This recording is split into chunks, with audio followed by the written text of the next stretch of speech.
right, so today we're going to be talking about a transport wheelchair. And this folding transport wheelchair is a fantastic solution for community needs. It's a great way to get somebody in and out of buildings for doctor's appointments or visits when you don't need a wheelchair all the time, but you need something to get you through some spaces. So it's going to come out of the box almost fully assembled. It's going to look like this. So it's nice and folded, which is great for getting it in and out of vehicles. And to unfold it and set it up is quite simple. It's a couple of steps. So first thing you're going to do is you're going to push the armrests apart, just like that. And make sure that it presses all the way down. You'll see it has a nice semi-cushioned sling seat. It also comes with the seat belt already attached. It's got a nice big buckle, which I like. Padded armrests. And now the back, which is going to fold up and into position. There's two little locking pins. You gotta make sure they click in, just like that. And once they're in position, it's all set for just general use, except for the leg rests, which are the only part that comes not assembled onto it. So the leg rests look like this. They have a nice heel stop, which I really like, and they go on quite easily. So the footrest is gonna go down and in. So when you find the footrest pegs, I'm gonna kind of highlight them down here. There's two pegs pointing up, and there's two holes on this little part here, opposite of this locking mechanism. The locking mechanism is going to go towards the middle of the seat, and these openings are going to go outside. So the best way to put it on is to swing it out like that, and then just lock it in like that. It's very important that you kind of get used to that motion because you do want to be able to get these out of the way for transfers and things like that. So again, to release the footrest, you're simply going to pull on that little locking mechanism, and then they swing out of the way, lift up, set them down, make sure it's straight up and down, swing it over. Very simply. So the second one's gonna go on the same way, just like this.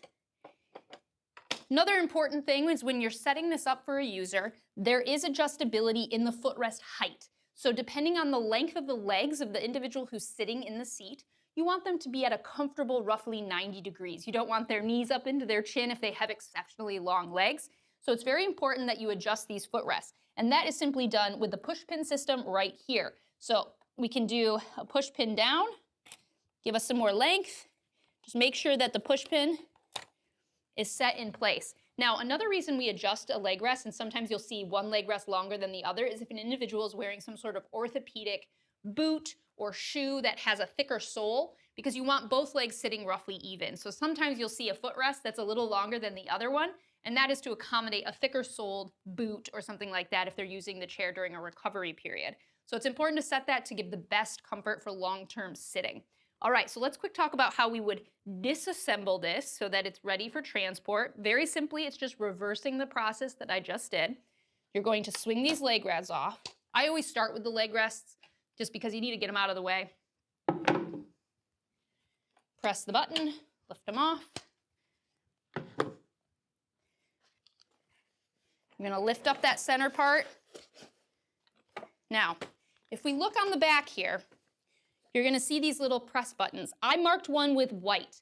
They come looking like this. They're solid black, okay? That solid black is hard to see for some folks. The pegs for the brake system, which I'm gonna talk about in just a second, is also a little hard to see. So it's not uncommon for me to add a little bit of high contrast color because the way to fold this down is to simply press down.